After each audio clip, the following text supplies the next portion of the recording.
importante per me spiegare come sono arrivata a Grazia Deledda, perché in realtà anch'io all'inizio ero condizionata dall'immagine abbastanza stereotipata e un po' polverosa che era stata diffusa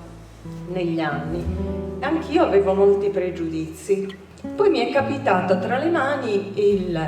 l'epistolario di Grazia Deledda con De Gubernatis, Angelo De Gubernatis, che finalmente era uscito in tutta la sua interezza in un'edizione curata da una bibliotecaria della Biblioteca Nazionale di Firenze. Questo epistolario, una parte dell'epistolario era rimasto nascosto nella Biblioteca Nazionale di Firenze per 50 anni, perché De Gubernatis aveva scritto che non si poteva aprire questa cassetta che aveva depositato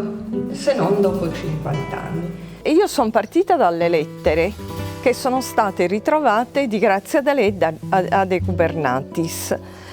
e sono stata veramente colpita dalla modernità di questa ragazza che era molto giovane, che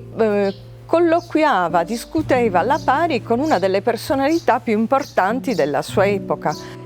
E quindi quando ho letto l'epistolario a De Gubernatis mi sono veramente stupita, perché veniva fuori l'immagine di una ragazza così anticonformista, così aperta, così piena di ideali e di sogni, e mentre Stanis Manca glieli stroncava, De Gubernatis, che era una grande personalità, perché era stato il primo italiano ad insegnare sanscrito all'università, aveva sposato una donna russa,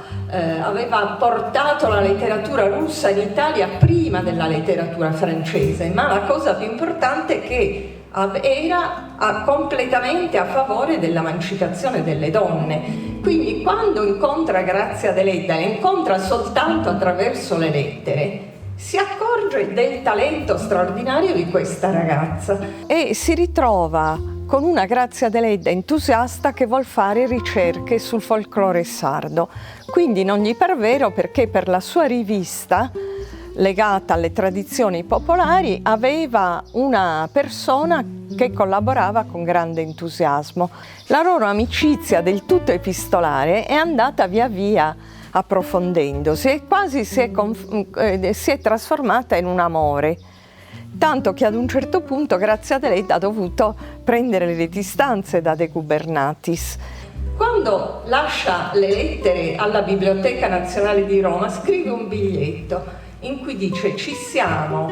scritti come due innamorati. E in effetti, se leggete le lettere, sono lettere di un vero amore, un amore però per la cultura, un amore per gli ideali,